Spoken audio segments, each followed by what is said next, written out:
The right conversation can change everything. This is Mirror Talk, Soulful Conversations.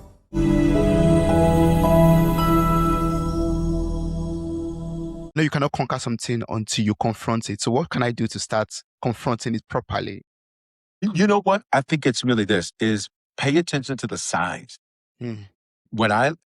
And here's the way I'd say that: never waste a crisis. But as I mentioned, last April, some things, and they were very simple things. Like, it was not very deep, but my prayer was, okay, God, let me get every lesson out of this. So here's where it starts. Okay, let me get every lesson. I need every lesson out of this loss.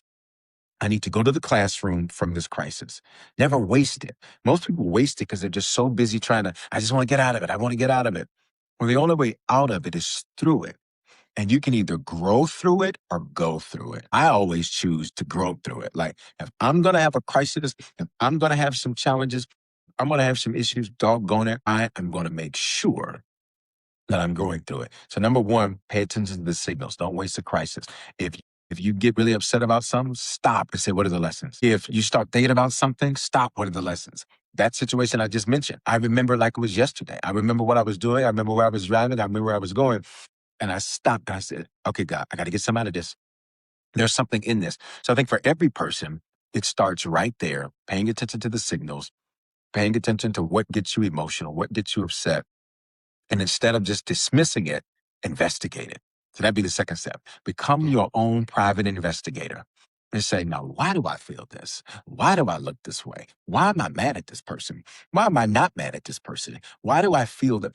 And when you begin to investigate it, that's where we go to the third step, where you can begin to interrogate it, ask some questions. Mm. Sometimes you need to call people from your past.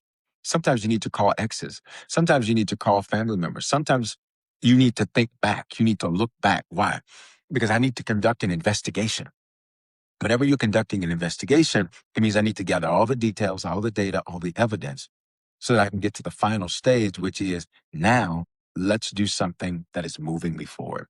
Let's take some actions to move forward. And when I did that, it changed so many mindsets. Like, after investigation, they'll come up with a report and saying, based on everything we've investigated, here's our report. We think we should do this, we should do that. And so after everything I go through, or everything that happens, or grow through rather, I have my report. And I'm like, okay, this is what I'm going to change about my mindset. This is what I'm going to change about how I approach this. This is how I'm going to change how I feel about this. And I implement those changes. It has to be really pragmatic. It has to be, we work on so many things: our businesses, industries, your body, your family.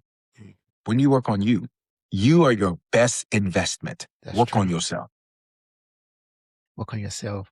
I'll encourage everyone to, take those 3 steps. Like, I also believe once I'm able to pragmatically or intentionally take those 3 steps, I'll be able to even identify what is holding me back from becoming who I'm supposed to be. Like, also what is holding me back, from being what God has created me to be also. Yeah. And most of the time, here's what I've discovered. Most of the stuff that's holding us back is us.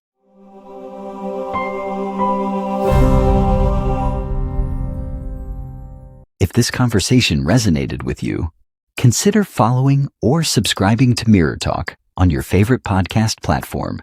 You can also support the show by sharing this episode with someone who might need it, and by leaving a 5-star rating.